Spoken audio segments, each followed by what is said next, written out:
Praptaya tava aviditva sukham gramyam Vaitrishnayam naeti purushaha Yadurvacha.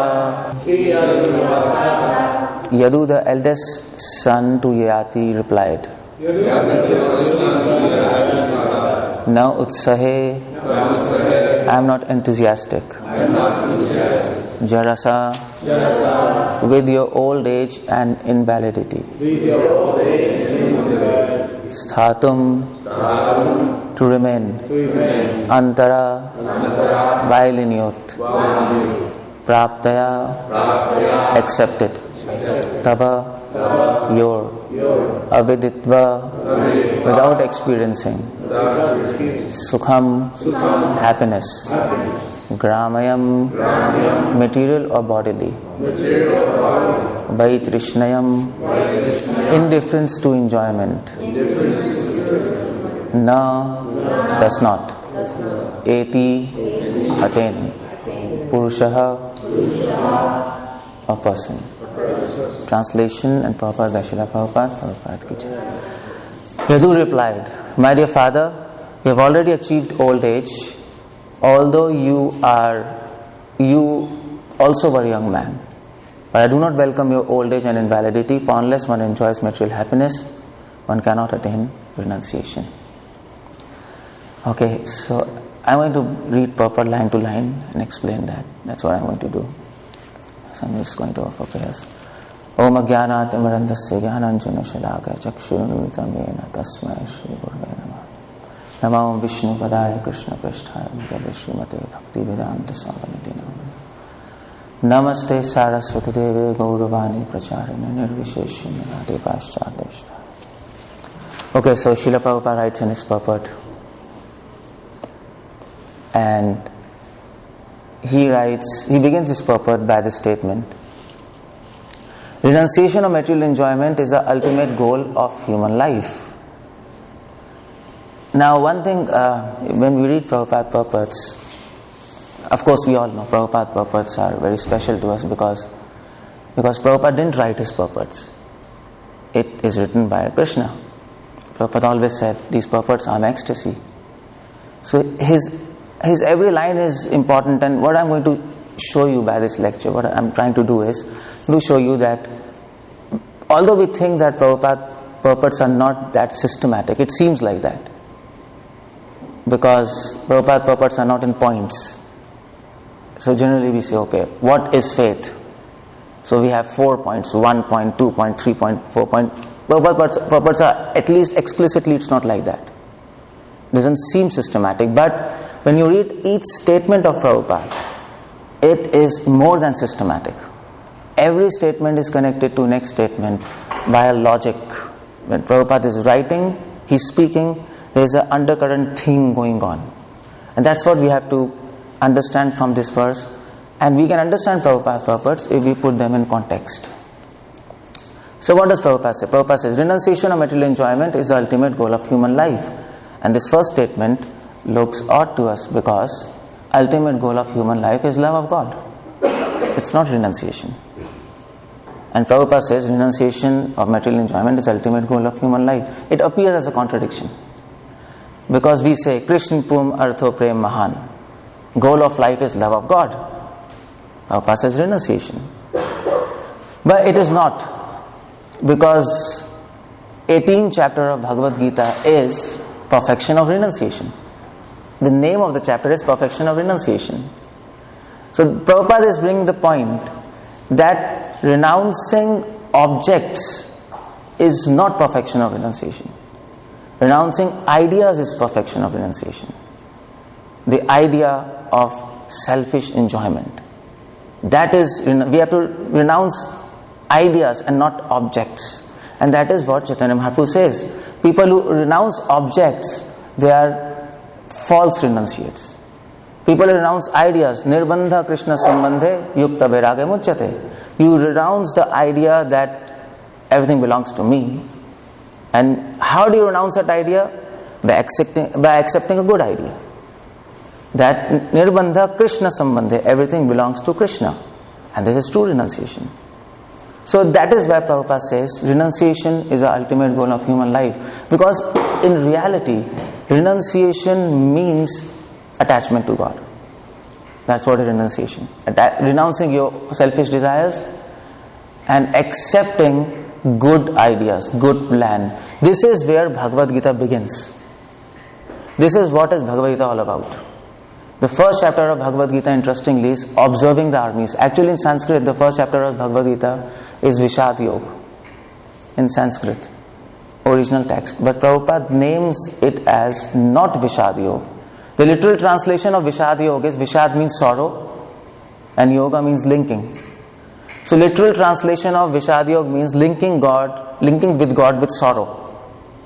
And it doesn't really make some sense. But Prabhupada names this chapter differently. He names it Observing the Armies. Because that's what Bhagavad Gita is all about. Duryodhan is observing the army in a different way. Arjuna is observing the same army in different way. Krishna is observing the same setup in a different way. All three observing same scene, same people, same battlefield in different ways. And all three come to different conclusions. Duryodhan observes the army. Okay, this is the army and I have to kill it. I have to kill them and win. That's his conclusion. He observes the army out of hate. Arjuna observes the army out of compassion and he says, I don't want to kill anybody, I want to go back and just sit. But Krishna observes the army from a very different angle. Duryodhan wants to fight, Krishna also wants to fight, but they come to different conclusions.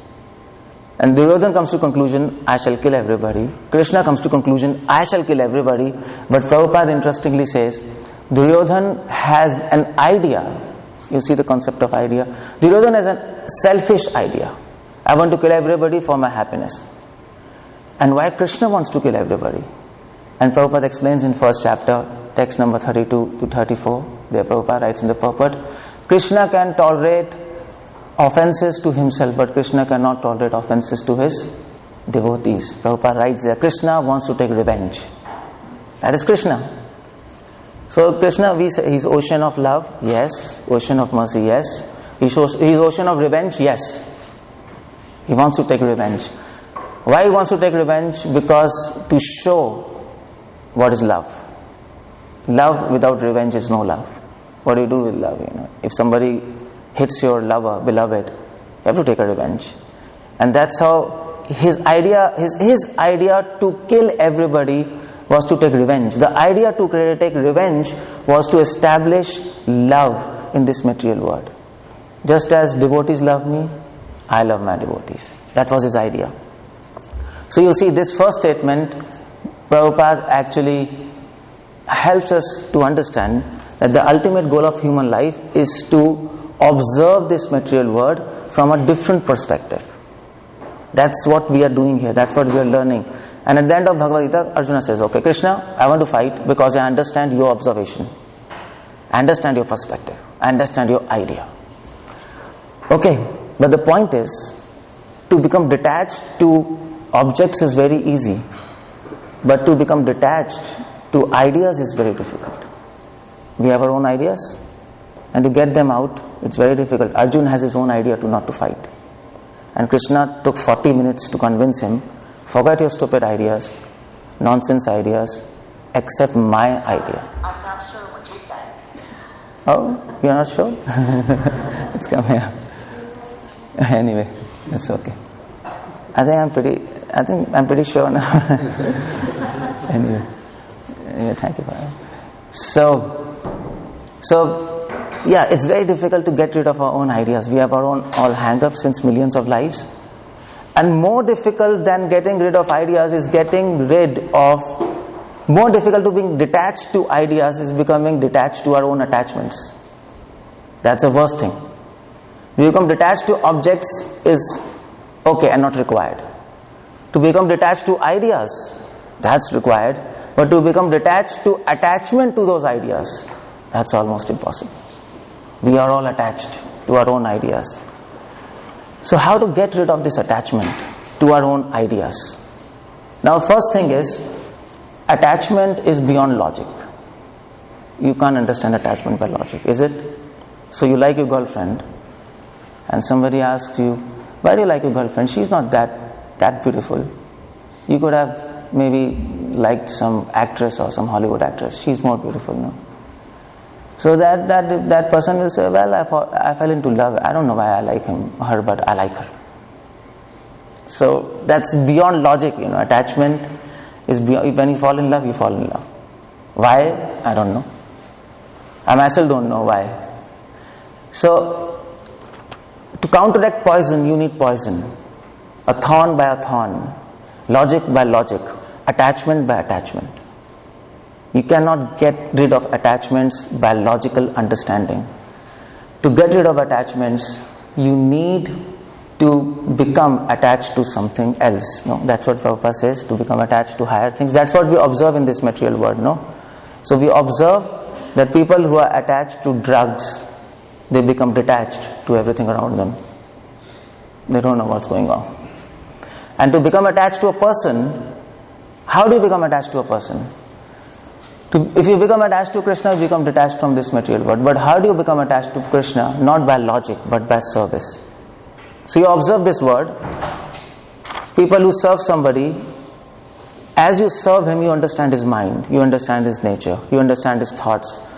You go in his personality and you realize, oh, he's a good person. And then we become attached. So it's similarly with Krishna. So it starts with service. We serve him. Slowly we enter his mind. That is Bhagavad-gita all about. Bhagavad-gita is not a book. It's mind of God. Krishna is saying, see, here I am. We are interested to know form, name and qualities of God. But a true devotee is interested to know mind of God. Because Prabhupada said, somebody asked Prabhupada, what is Krishna consciousness? There are many answers to this. What is Krishna consciousness? But Prabhupada said, Krishna consciousness means to always think of Krishna. That we understand. Next statement, somewhere in lecture, Prabhupada says, Krishna consciousness means that Krishna is conscious of you. He said that also. So when you're conscious of Krishna and he's pleased with you, he becomes conscious of you. But then Prabhupada says in one of his lecture, highest perfection of Krishna consciousness is that when you are conscious that Krishna is conscious of you. That's the highest perfection. And that's difficult to do. When you're conscious, when you're conscious that Krishna is conscious of you every second. So, how this happens when you know Krishna, his mind, his nature, and we can appreciate his pure nature, his pure mercy, his humbleness, his strongness, his cruelty, his mercy, his revenge, his love, then we understand, we should be attached to him. So, that is why Prabhupada makes the next statement. Therefore, Varnashram institution is more scientific. It's coming? Therefore, Varnashram institution is more scientific. It takes time to know somebody. It's not just one day. It takes time, to know somebody and to become attached to him, to serve him and know him. So, Varnashram institution is more scientific because it provides us the opportunity to have time to know this person, Krishna. You can be in your life, but at the same time, when you lead your life, your life is designed in such a way so that you come to know who is this person, Krishna. You serve him, you know him, you understand him, you contemplate, and then you become attached to him. That is why Prabhupada brings this concept of Varnashram institution suddenly. You see Prabhupada's understanding, how he develops, and Prabhupada says it's more scientific. Because science means observation, experiment, hypothesis, theory. That's how we did. The first statement was renounced from material enjoyment. We observed how do people become renounced from anything by becoming attached to something else. So we applied the same technology, same principle here. When we become attached to Krishna, we become renounced to everything. That's all. So when you become attached to Krishna, what happens? Prabhupada says, Varnashram institution, it aims at giving one facility to return home back to Godhead. When you become attached to Krishna, we go to Him because Krishna becomes satisfied when we become attached to Him. That's what Krishna wants. Krishna is so nice that when we become attached to Him, we become satisfied. It's same in material world, no? Prabhupada says in first canto, right in first chapter, second chapter, Prabhupada says, it is natural psychology of a person to hear his own glories. That's an interesting statement. I never found this statement anywhere. In all Prabhupada letters, lectures, and only in Bhagavatam once. So that's another point. When we read Prabhupada books, sometimes Prabhupada speaks one line, but that's the conclusion of entire philosophy. Prabhupada says it's natural psychology of a person to hear his glories. Krishna is not exempt from that psychology. So Prabhupada says, because we like to hear our glories, this means Krishna also likes to hear his own glories. So by understanding ourselves, we can understand Krishna. By understanding Krishna, we can understand ourselves. It goes both ways. So, why Krishna becomes happy when we become attached to Him? It's same. When somebody becomes attached to us, we become happy, no? It's our psychology. It's coming from Krishna. When anybody becomes attached to Krishna, he becomes happy because he knows that if anybody becomes attached to us, their life will be spoiled. But if anybody becomes attached to Krishna, his life is successful. He knows that. So that's why Prabhupada says, the aim of Varnashram is to return back to Godhead, Haritattva Karanam, which one cannot do without completely renouncing all connections with material world.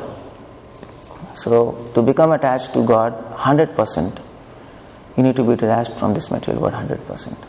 Prabhupada said in one of his lecture, if you like even, I think he was at samosa or gulab jamun, if you like even one gulab jamun, you have to come back to this material world. What do you do with that? It's difficult to get rid of all attachments. You have to come back in this material body to taste that gulab jamun. You have to take another word to taste that stupid gulab jamun, whatever that gulab jamun is. So, what to do? That's what Prabhupada says. From completely renouncing all connections with material world, then we can go back to God. So then Prabhupada says, how to do it? Chaitanya Mahaprabhu said, Nishkinchanasya bhagavat bhajon mukhasya. Prabhupada gives evidence for that. And Prabhupada is training through his purports. Whenever we preach, we always have to give evidence. Prabhupada always said, give a verse. Prabhupada says, Nishkinchanasya bhagavat bhajon mukhasya. One who wants to go back to Godhead, one must be Nishkinchan. Yeah, this word Nishkinchan is very important. Do you know what's this word? Akinchan means poor. And Nishkinchan means completely poor. Ni is Sanskrit prefix, which means Nihishesh or Abhinivesh or Nivesh. Fully, Prabhupada says, free from all affinity from material enjoyment. Prabhupada uses this word all. Because this is meaning of Nishkinchan. If you want to attain God, you have to be poor. Not poor in wealth, but poor in ideas. Poor in your selfish ideas. Krishna accepts him. Yudhishthira Maharaj, he was the king of entire world. He was the most wealthy. At the same time, he was the most poor person. That's a devotee. Devotee is wealthy, the most wealthy. What wealth Krishna is looking for in you? The wealth of ecstatical symptoms. Prabhupada says in one of his purport, Krishna likes beautiful devotees. And who is beautiful? In Krishna's eyes, those devotees who are beautiful, who are ornamented with symptoms of ecstasy, who are ornamented with tears in their eyes and not with coryllium. You call us coryllium? Kajal? What do you call it? So with tears in eyes, who are ornamented with ecstatical hairs when they stand on, when they chant holy names. That's a dress. Dress of a devotee is their their standing of hairs. The beautification of eyes is the tears of the devotees. And his voice, Krishna likes the voice. Voice is ornamented, neck is ornamented not by necklaces. Neck is ornamented by kampa, by when voice falters when you speak Hare Krishna. That's what he's looking for. Prabhupada says in Nectar of Devotion, chapter 22. Then he says, oh, he's a beautiful devotee. So that's external beauty. And internal beauty he's looking for, he wants to see you are completely poor, you are in poverty. Poverty of your own ideas. You just have Krishna's ideas. So devotee is simultaneously wealthy and poor. That's his word, Nishkinchanasya. And then Prabhupada says, he quotes this, Brahmani upashamashrayam. This is a famous verse from Bhagavatam. Tasmad gurum prapadde jigyasu shreyattamam shabde parecha nishnatam brahmani upashamashrayam. 11th Canto, 3rd chapter, 21st verse. Yeah. So Prabhupada says, okay, unless one is fully renounced, one cannot engage in devotional service or stay in Brahman. It's not there. Okay, unless one is fully renounced, one cannot engage in devotional service. Upashamashraya means renounced. Brahmani means God. You cannot connect to God unless you are fully free of all ideas. Okay, but now Prabhupada takes a twist here. Prabhupada says devotional service is rendered on Brahman platform. Therefore, unless one attains Brahman platform or spiritual platform, one cannot engage in devotional service. Or in other words, person engaged in devotional service is already on Brahman platform. Prabhupada is bringing a point. How to become engaged in service of God. How to become attached to God. By becoming detached from this material world. But then how to become detached?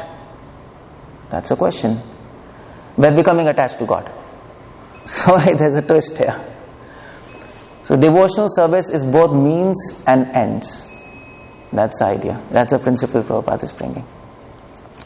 It's both means and ends.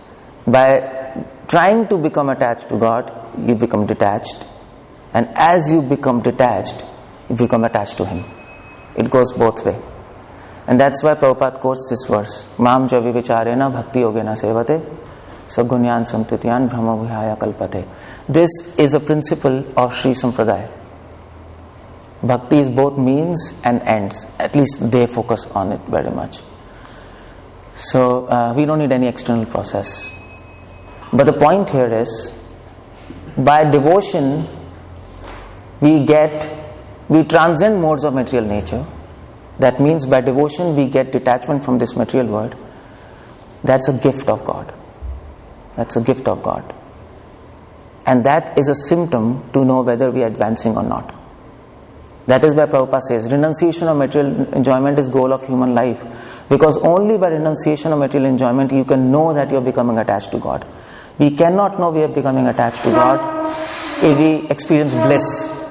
Bliss is not the parameter which you have to judge that I am becoming attached to God. Bhagavatam doesn't say that.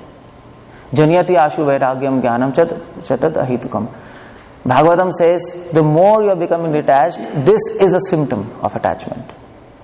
So, Prabhupada says here, okay, when you become attached to God, Krishna gives you the evidence, okay. Yes, my dear devotee, you are becoming attached to me. How do I know Krishna? Krishna will not tell us. He is not going to speak us. We have to figure it out. We might dance in kirtans, that's very nice, but by that you cannot know. You are becoming attached. Prabhupada says in 11th Canto, Prabhupada quotes Madhvacharya, 11th Canto. Prabhupada says, how do we know we are becoming advanced in devotion? Prabhupada quotes Madhva. Madhva says, Keschit bhaiye linga pradarshika. Some people dance in ecstasy, but you cannot know whether he is advanced or not, because sometimes new devotees dance more than senior devotees now. New devotees appear more enthusiastic than senior devotees. At least they appear like that. So by bliss you can't know, by dance you can't know. Keschit antarasyu. Some people are introspective, meditative. They chant more. They do sadhana more. By that also you can't know whether a person is advanced or not. Because you all remember, when we were new, we used to chant more. But as years pass on, many times the chanting becomes very lax. It happens like that. So you can't know by both things. How you can know? You can know by Mukha Prasada Dharyatcha. Only two symptoms you can know whether a person is advancing or not, and yourself. By Mukha Prasadat, by his words, what he speaks, by your realizations, by your knowledge, you can know whether you're advanced or not. And second is by your renunciation. How much you're detached from this material world. Bliss can be confusing. Bliss can be confusing, no? So how many times we have felt, I am the 8th Goswami? Maybe many times, now I am advanced. But how many times after feeling like that, we've fallen down? Our mind gets disturbed. It happens so many times to all of us. Years after years. So you can't check by bliss. Bliss can be a shadow rather than a substance. It can be confusing. But what cannot be confusing is renunciation from material world. Maya, illusion can give you bliss to confuse you, but she will never give you renunciation from this world, because that's what is all about. If you're renounced, you're attached to Krishna. Finish. She'll never give you. But if you're getting that gift of renunciation, yes, this means we are advancing. If we are not attracted from this material world, prakartim cha hatau jasam. Bhagavatam says, illusory energy will lose grip on you. Attraction will lose grip on you. But here's the point. When you get this gift of renunciation from Krishna, you have to preserve, you have to safeguard it. You have to nurture it. Because as Krishna gives you the gift, there are many people to snatch it away. Illusion can again take it back. So we have to take care of that gift of renunciation like a child is taken care of by a mother. And that's what Prabhupada brings the point here, that devotion will help to nurture that renunciation. And then when we become renounced, we become fully attached to Krishna. Okay, so this is the first paragraph. Now we come to second paragraph. Second paragraph is what this verse is all about. Now here Prabhupada begins second paragraph. Can we come to second paragraph? Second paragraph, I just want. Maharaj Yadu was different from his brothers. Is there? No, you have to go down. Yeah. Okay, Maharaj Yadu was different from his brothers. Now Prabhupada is coming to the context. When we understand that we have to renounce our ideas and not objects, we have to be completely detached from our own plans, own observations, own ideas. We have to accept observations of Krishna, just as Arjuna did. Otherwise we land up in problems. And it takes time. If you keep that in point, now you will understand what's happening here. Maharaj Yadu was different from his brothers. Maharaj Yadu didn't accept, the context is Yati Maharaj, he wanted to exchange his youth with Maharaj Yadu, we all know. Yati Maharaj went to his son, 5 sons. 4 sons they denied. I don't want to exchange youth. Yati Maharaj wanted to enjoy with his wife. He was becoming old. And he thought, my God, I want to again become young. I want to have that enjoyment. And Yati Maharaj was saying, okay, fine. Let me exchange youth with my sons. His 4 sons, previously they denied. Come on, we don't become too... You have enjoyed your life and you want us to become old and we don't enjoy life? No, we don't accept your proposal. Yati Maharaj went to Yadu. Yadu also denied. You see, same thing. Yadu denied, his 4 brothers denied, but Yadu's refusal was different from his 4 brothers. Because his perspective was very different.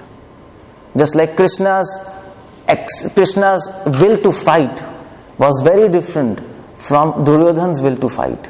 Their observation was very different. That's what Prabhupada is coming to the point. Maharaj Yadu was very different from his brothers.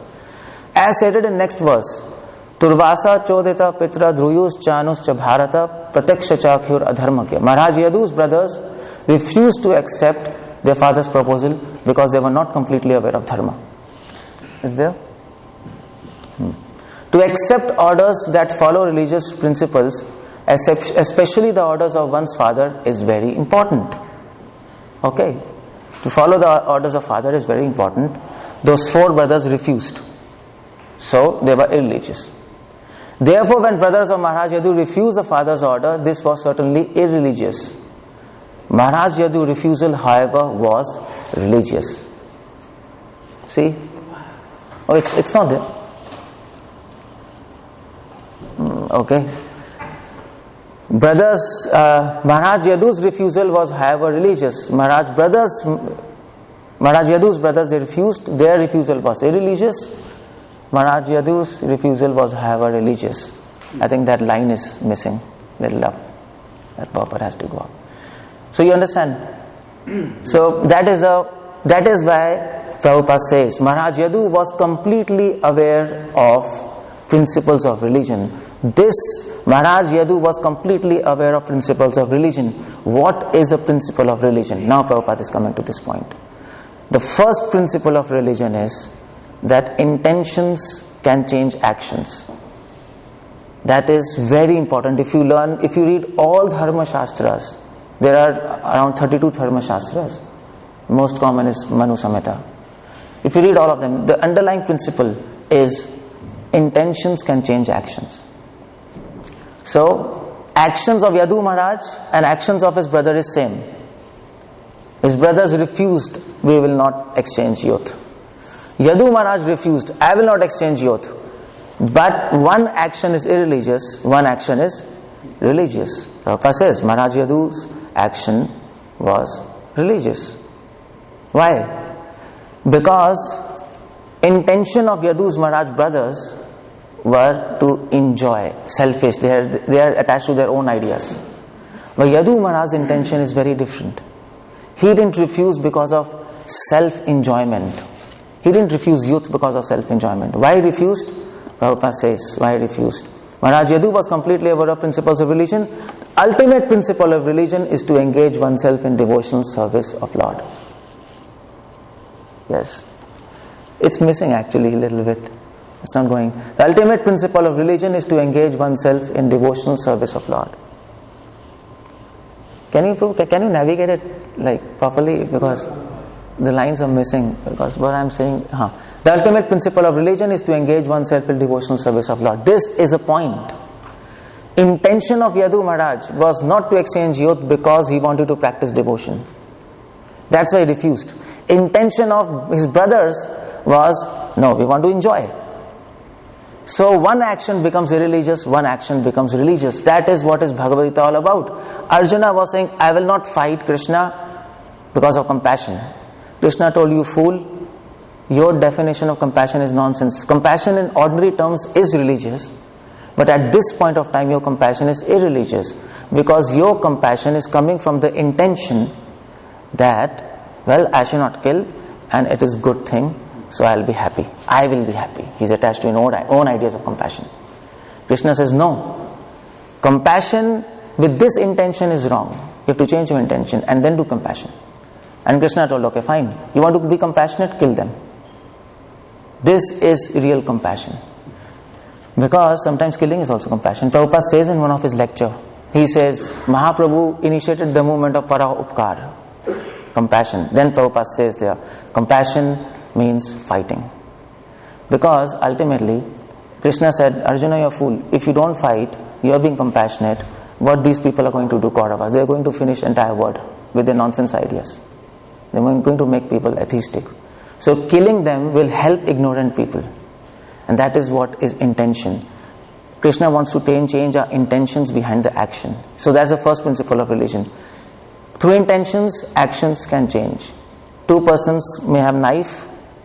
One person, Prabhupada gives this example. One person is a terrorist, another person is a surgeon.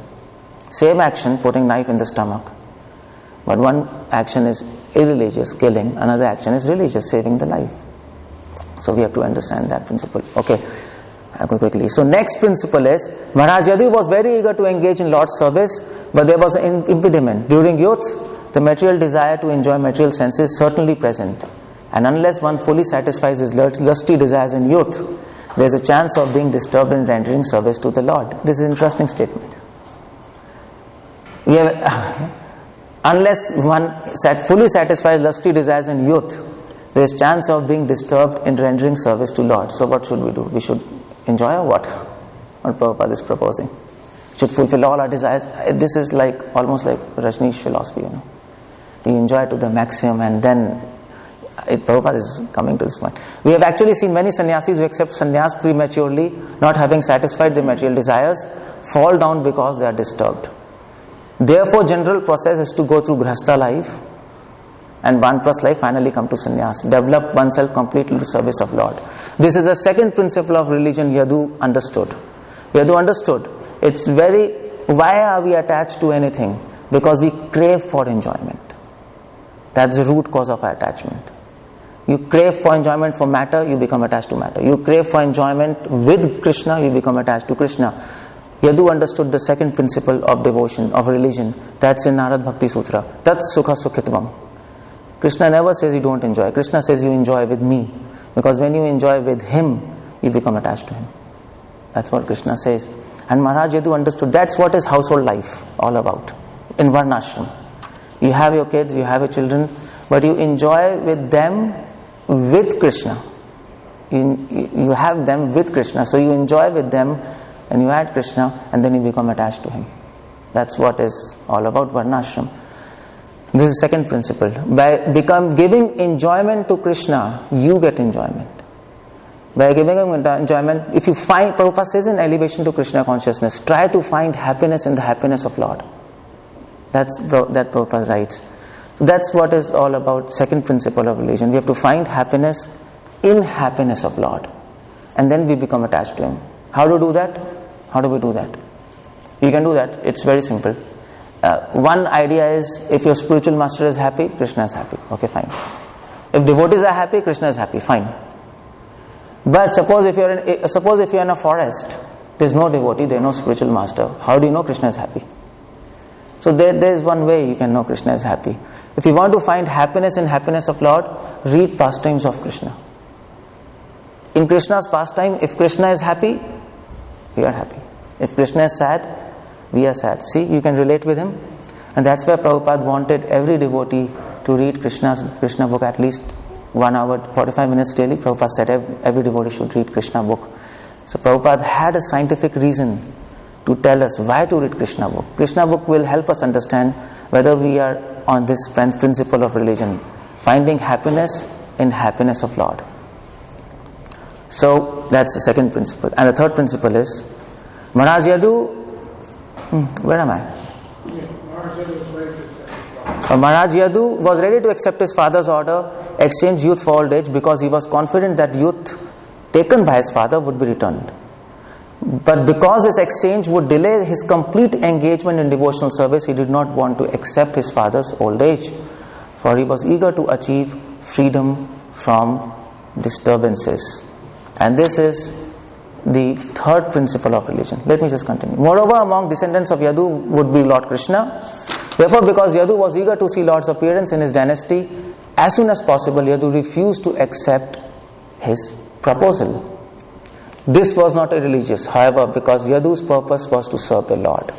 This is the third principle of religion. The third principle of religion is, for higher religious principles, you can sacrifice lower religious principles. So that's what Yadu did now. To follow orders of father is religious. Definitely. You can't say it's not religious. You have to follow orders of your father, mother. But for higher religious principles, to serve God, you can forego the orders, to follow orders of father, mother. And that's what is Bhagavad Gita all about. Arjuna was giving the list of moral principles. Arjuna, I will not fight because of this, because how do you accept me to kill my guru? And Prabhupada says in purport, Krishna, you didn't kill your own guru in any of his pastimes, and you're asking me to do that. It's fully immoral. Arjuna gives all moral statements. Krishna says, you fool, morals is religious, but there's another religious principle. For higher religious principles, you can give away lower religious principles. Morals is lower religious principles as compared to love.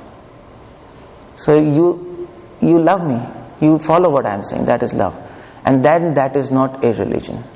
So that's the third religious principles. That is why Prabhupada says Maharaj Yadu was fully acquainted with religious principles, and that is why Krishna took birth in his family. And this is what it shows. It shows that if we want to please Krishna, we have to be very intelligent. We have to have knowledge. We have to understand religion properly. And that's why Bhagavatam says, Yagge Sankirtana Prayajanti Sumetasa. My devotees are very intelligent. Prabhupada says in Chaitanya Charitamrita, who is a Uttamadhikari? Uttamadhikari is a person who is Shastra Sunipun, who understands scriptures very nicely, who understands Prabhupada books very nicely. Prabhupada always complained, devotees are not reading my books.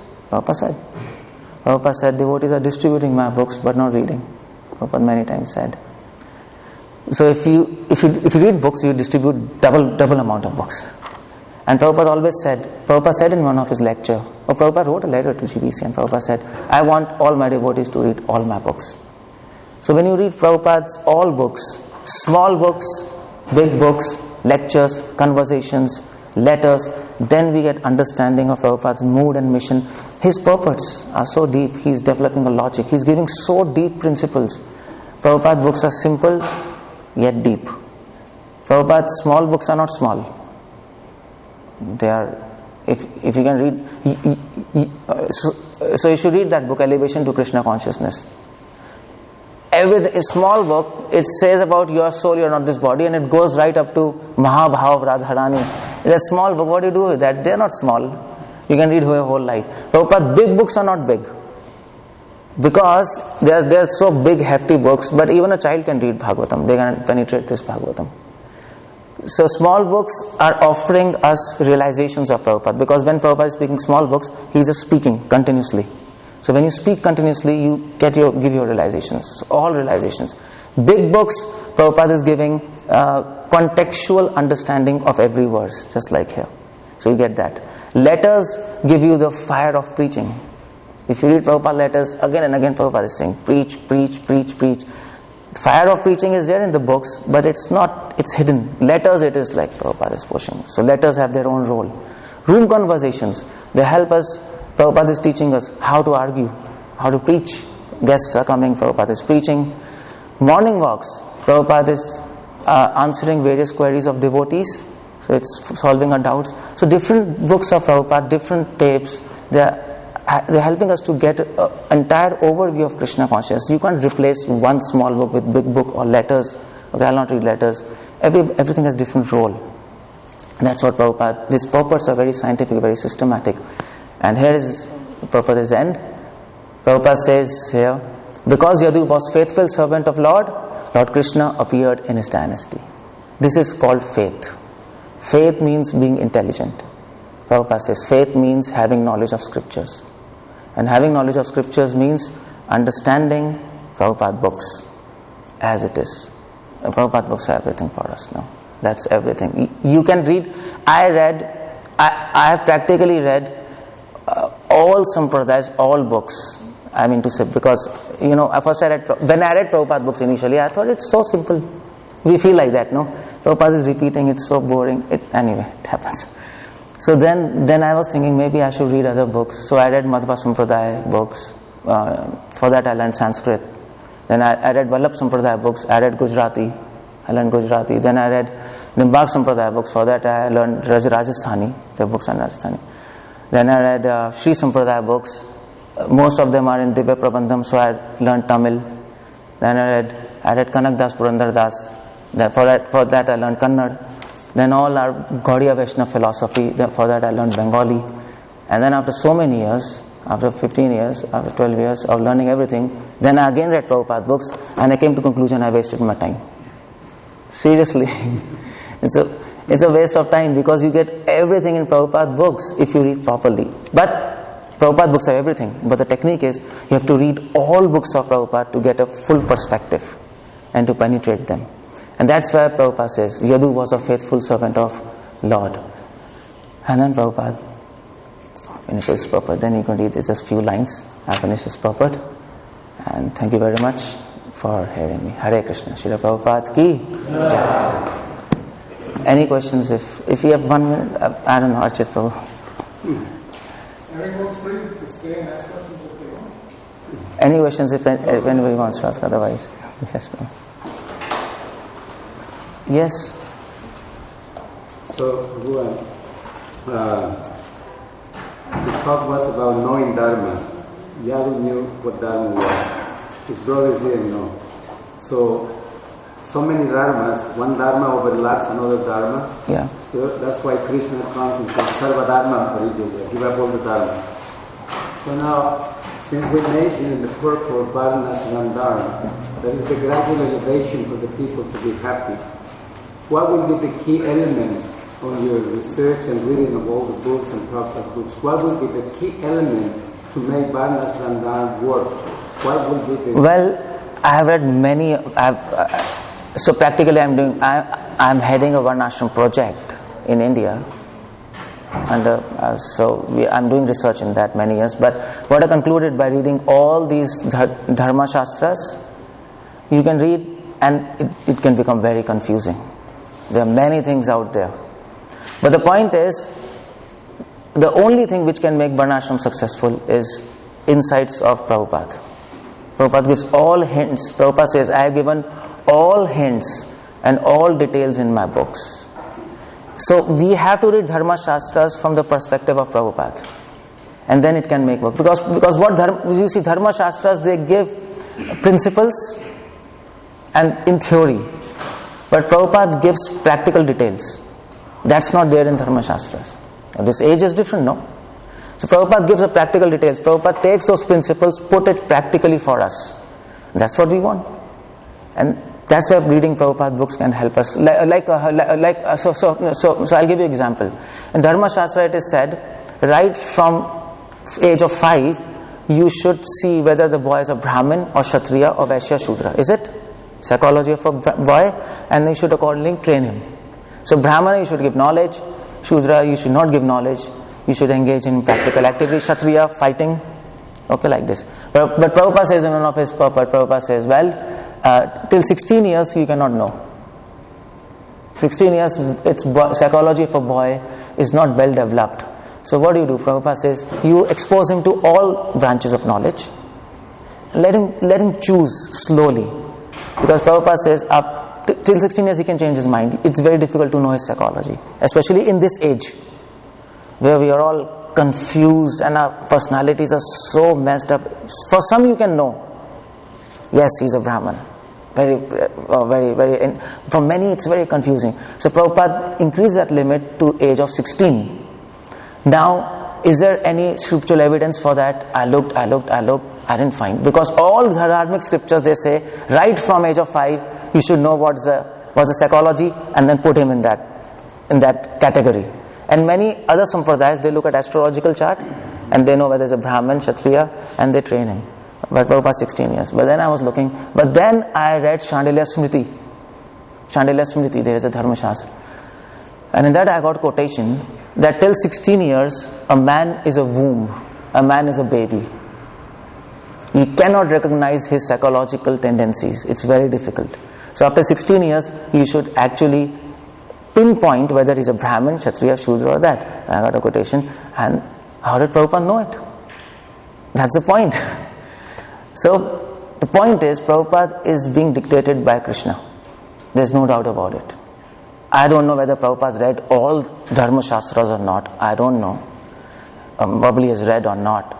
But many of his godbrothers were much more scholarly than him, at least in scholarliness, externally. But Prabhupada knew this. One statement you don't find in any scripture, just one scripture you find. I think it is in Shandilya Smriti and also it is in Gobhila Smriti. It's there and I found. So Prabhupada books are perfect. If you go by traditional culture, you will be in problem because you'll be looking for Brahman, Kshatriya at the age of 5, and then we'll end up like all orthodox people, astrology and this and that. No, forget it. In this Kali Yuga, you give time to child, let him develop, he will himself choose what he is. That's the example. So Prabhupada books are the basis for Varnashram. His every statement, Prabhupada might not give a scriptural backup for his statement, but his statements are scriptures. Scriptures, scriptures do not make devotees. Devotees make scriptures. Pure devotees. So Prabhupada made a scripture. This is a scripture. That's what our conviction is. That's what my research shows. So every statement of Prabhupada is, if we pinpoint it, comes. Okay? So that's it. Hare Krishna. Yes. So you're saying that in Kali Yuga In Kali Yuga. in Kali Yuga the astrology is not required. No, it's required. For pinpointing one or No, it helps, but it cannot pinpoint. It assists. It is a Vedic knowledge. It assists, but many times it doesn't. It is not 100%. Astrology itself says that right in the first statement of astrology. So we have two books of astrology. So one is Hora Shastra, another is Brihad Parashar Smriti. So statement right in the beginning it comes, astrology can predict 50%. That's all. 50% is there in your Purusharth. Your Purusharth, your activities, destiny is just 50%. And that 50% also, astrology makes a next statement. If you are a devotee of Krishna, that also doesn't affect you. Many astrologers, if you say, I am devotee of Krishna, they will, if they are good astrologers, they will say, why you have come to us? Astrology book says, if you are with Krishna, it doesn't work as it has to work. We are directly under realm of Krishna. Krishna might allow your astrological influences to go on within his plan. He might allow. And it might seem your astrology is working. You see? But it's not, because Krishna is allowing some things to go on, Krishna is blocking some things. So if you go to astrologer and you say, oh, he told me this and it's working. Actually, it's not astrological influence. This Krishna is allowing that to happen to you. Sometimes it will not work. He'll just block everything. He is planning our life. So that's in astrology. So it helps to a certain extent, but not always. Not always. At least for Krishna devotees, it's a different dimension. And for everybody also, it's becoming complex. And that to 50%. For non-devotees, 50%. For devotees, it's like maybe sometimes 0%. Like that. Okay. Thank you very much. Hare Krishna. Thank you for listening.